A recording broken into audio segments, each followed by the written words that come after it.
The Legend of Paisley Pete, from Dragon Dance Art.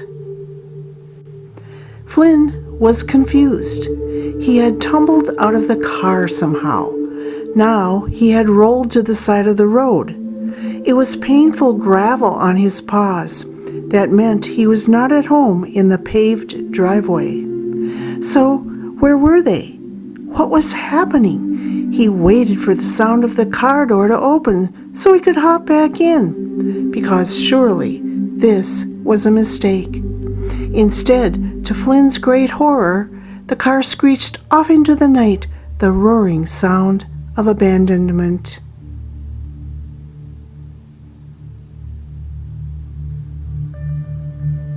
Flynn sat alone on the wooded roadside, twitching his whiskers in bewilderment, in silence except for the sound of crickets. What had he done wrong, he wondered in dismay, for his human to leave him like this? Otis saw the whole thing even in darkness. He watched from the tree line. He had seen this before and had his own similar experience 3 months ago in winter. He sighed and licked a paw. Otis had a choice to make. Would he help this accidental intruder or not? The fine feline Winnie quietly crept through the lush wooded undergrowth to stand alongside Otis. She was in a good mood that evening, especially because they had all eaten well at dinner time. She had heard the car door slam and came to attention, sighting Otis on high alert at the tree line. "Another dump," she said in disgust to Otis. He glanced sideways at her fondly before returning his gaze to the shocked Flynn, who had not moved an inch.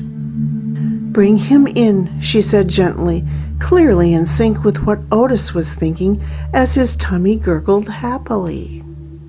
Had they not eaten so well that evening, they might not have felt so generous, but then they always feasted lately. "Whoa, whoa," Otis said when Flynn turned defensively at his approach. Otis had wanted to come from in front of Flynn, but wisely avoided the road. So noisily, on purpose, approached from Flynn's side. "Take it easy, buddy. I've got no quarrel with you." "What do you want?" Flynn exploded. "Leave me alone. I'm waiting for something. I'll be out of your way soon." Flynn knew instinctively that this was not his territory. His voice was trembling with worry, his ears flat back and tail whipping. Otis sighed again. Ever the diplomat, he knew to go easy. "Let me wait with you," he offered. Flynn just grunted. This was all too much, just totally unbelievable. Being left alone who knows where out in the woods, and now this interfering. Flynn gave Otis a sideways glance. There was something very curious about Otis's appearance, but in his agitation Flynn didn't try to figure it out. After some time sitting together a few feet apart in silence, Otis cleared his throat and said, "Would you care to join us for a midnight snack? We can always come back later and wait." "Never," said Flynn defiantly. "Okay, let's give it a little longer." Otis nodded over to Winnie, who then withdrew, a pudgy shadow slinking away into total darkness. She would advise the others of the new arrival and make arrangements for the overnight stay in the colony. Winnie was excellent at the art of persuasion. However, ordinarily it stretched her limits to deal with Clancy, the colony leader. "Fancy Clancy," she muttered under her breath. But before she could open her mouth, Clancy met her at the outskirts of the colony with 2 of his henchmen, or hench cats, as the case happened to be, known as Max and Milo. He too was in an especially good mood because of the exquisite dinner served earlier, complete with dessert. "The loudest car door slam yet," Clancy exclaimed, grooming his face. The sound shuddered the entire forest, he bellowed. "What's your assessment?" "He's a big guy, looks strong, a city fellow, a house cat. Likely no street smarts," she responded. "Neutered?" Clancy asked. "Smells like he's not," Winnie answered. Clancy nodded, his thinking nod, while Winnie awaited his approval. "Sure," he decided. "We could stand to shore up the stronghold since losing Gus. Bring him in." Winnie signaled to Clancy's wife Tessa, who would portion out something for Flynn to eat. Their daughter Daisy would scout a sleeping area for the new guy. Somebody on the far side of the gathering in the shadows grumbled a mild complaint. Winnie threw a silencing look, and the complainer grew quiet. She carefully picked up something with her mouth, then turned her considerable girth back towards the road to report to Otis. Flynn whirled defensively once again as Winnie approached. "Easy, big fella," Otis soothed. "This is my wife, Winnie. She's here with an hors d'oeuvre. You look hungry. Have a taste." "You can't fool me with your fake friendliness," Flynn snarled. "You can't entice me with a morsel.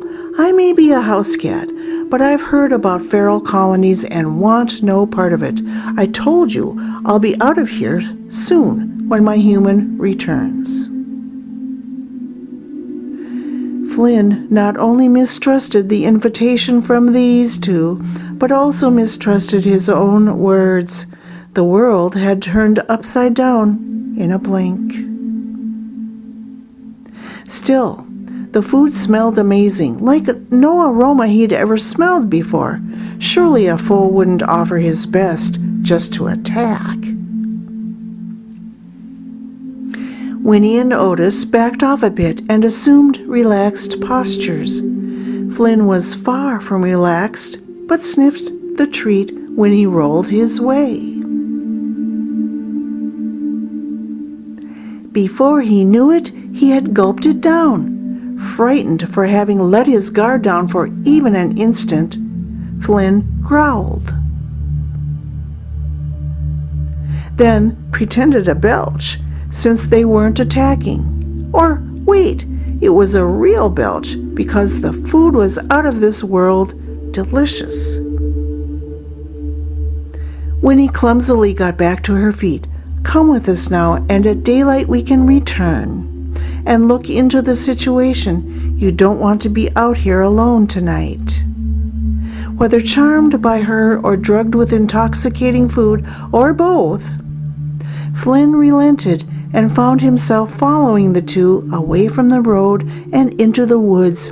He realized quite a way in that he had not once glanced back. The wandering through the underbrush was something like tranquil, even in his panicked state. The swish of the foliage, the tease of the breeze, cricket beats, and shafts of moonlight were somehow calming. Something about Winnie's doddering gait ahead of him was hypnotic. Then he suddenly realized something.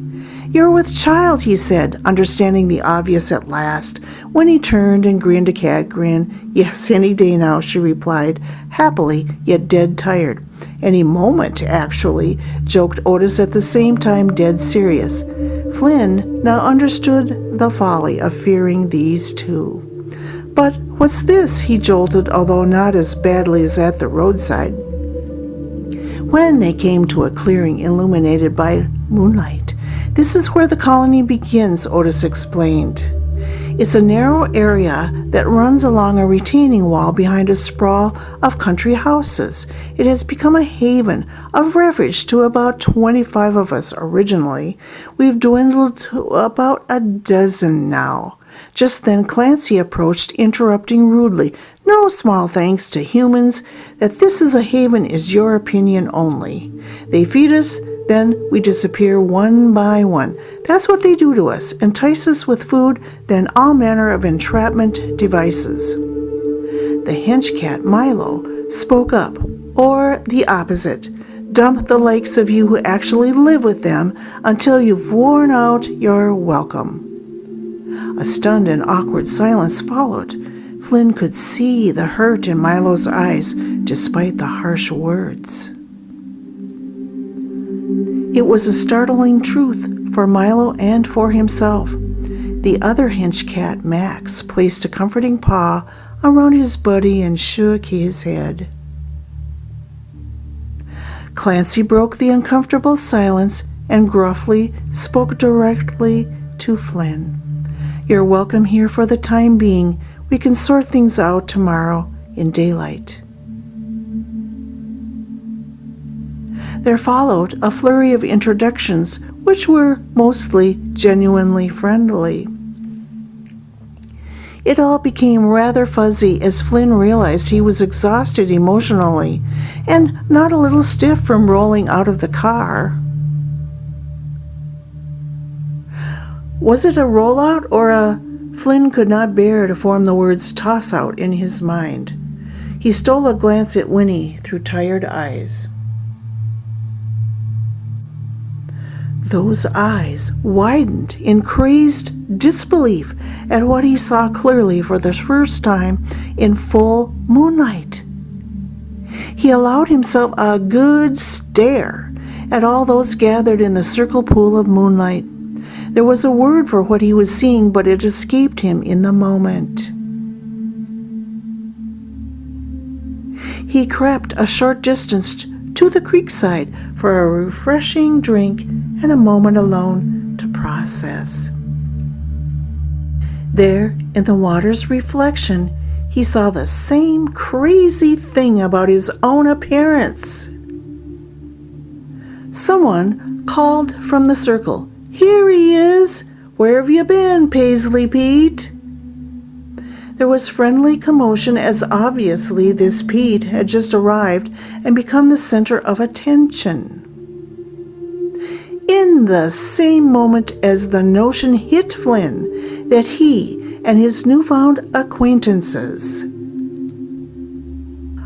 all sported a fabulous and unique Paisley pattern upon their fur coats. Paisley was the word that had escaped him.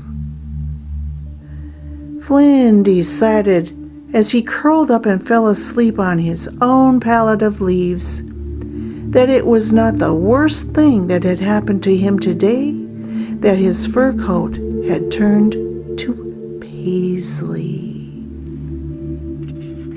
The kindness of strangers allowed Flynn to sleep undisturbed. He roused to a sun way up in the sky. Startled, he leapt to his feet, then heard a nearby purring. Daisy was lying there grooming and sent him a shy smile. Flynn felt awkward yet pleased. Then he remembered he should be on the road keeping watch. "Milo's on patrol out there and would let us know if your human returned," she offered, reading his mind. Flynn doubted this, and Daisy saw it in his eyes. He felt badly about what he said, she explained simply. "Ah," was all Flynn could muster in response. "It's almost time for our first meal. We're fed late morning, then early again in the evening. We'll be just in time." "How does this work?" Flynn began, but Daisy interrupted. "Just watch. It's become a beautiful ritual." "And Paisley Pete," Flynn began again, following her lead down a trail to some adventure. "I've heard the legend." "True, every bit of the story," Daisy did not hesitate to say. "Even we house cats have heard," Flynn said. "I was let outside daily and heard all kinds of stories." "It's true then. about the Paisley? Daisy could tell Flynn needed the true story patched together for himself, especially before they got to the retaining wall. Because something very special was in the air today. She could just feel it. Yes, the Paisley thing all started with Pete, perhaps because his story of abuse and abandonment is so radical. Pete himself can't explain how this came to be, but from his experience onward, when cats become abandoned or strays or are originally born feral because of the other two reasons, they turn Paisley as a message to humankind of his irresponsibility. Thankfully, Paisley is beautiful on its own. I see you're turning an enchanting complex Paisley yourself, Flynn. What do you think about that? Flynn did not respond, as he was busy becoming enchanted by Daisy. They arrived at the retaining wall just then. Indeed, what followed was a sight not well understood in the moment, yet fascinating to watch. Flynn watched as a dozen to 15 cats gathered on the retaining wall behind one of the cluster of people homes. From the doorway, behind a brilliantly sunlit patio, emerged a being of some kind. Flynn couldn't make it out. He was about to say something when Daisy revealed more story. The human woman who lives here just finished this very day what they call an addition, or we call it the porch. Notice all the windows. We're not sure what's up with that. Some of us are alarmed that that's where many of us are disappearing into. I myself am not alarmed, but I can't tell you why. Flynn had to admit it was a beautiful structure, even to a cat's critical eye. Breezes tickled trees, grasses danced, flowers opened, butterflies flitted, dragonflies darted. The stone wall radiated pleasant heat. Something magical was happening. Daisy cocked her head thoughtfully this way and that, her pretty tail thwumping just a bit. Right then, Flynn fell in love with her, headlong in love. She turned and gazed at him with the same love. Then they both turned and gazed at the being. The being was herself a beam of sunlight. A beam of, a beacon of, a being of love, whitewashed in an otherworldly glow of love. Why, began Flynn, she's an angel, finished Daisy, an earth angel. See the heavenly angels at her side? It was true. As the glowing woman came forward to fill multiple food bowls, so did the winged angels float forward with her. This is the daily ritual, how she fills the bowls. But wait, said Daisy. A titter arose among the cats. Because cats are creatures of habit, what the woman did next was concerning. She began to do something differently. She took the bowls and moved them, some to the porch steps and the rest just inside the doorway. There was a moment of thick, uncomfortable tension when, inexplicably, a cat appeared in a window from nearby. Clancy called out, "Gus?" Gus himself, surprised, called back, "Clancy, old boy." With that, Clancy leapt forward and in a flash landed on the porch steps. Something rushed by him. No, it was a double rush. Max and Milo had leapt also and did not hesitate on the steps, instead catapulting into the porch. Clancy followed like a shot. "Look!" Tessa cried out. All cat heads swiveled to where she pointed upward with her delicate paw. There, in the gleaming sunlit windows, cats were taking their places on window seat cushions. Just as pretty as you please, cats were finding their place in the safe and comfy home of the glowing woman.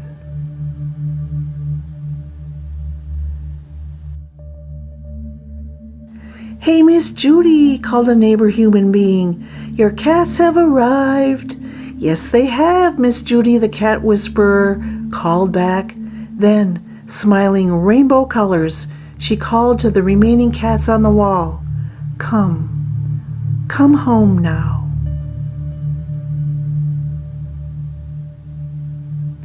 And they did, Flynn and Daisy included.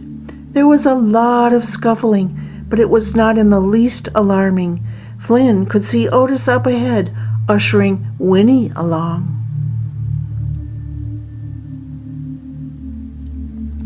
It was rather like a gravitational pull. Why resist? Because it felt so good. This love thing felt so good. Flynn threw a glance back at the same time protecting Daisy. He saw that Paisley Pete was the last to leap, but only to make certain all the others had leapt.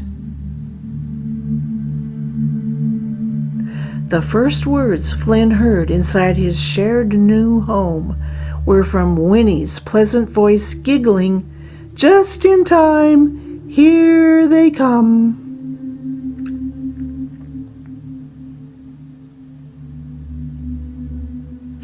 And she surrendered to Miss Judy's and the heavenly angel's care as her kittens were born that day, surrounded by Paisley cats, who were now rescue cats with their whole lives of love ahead of them.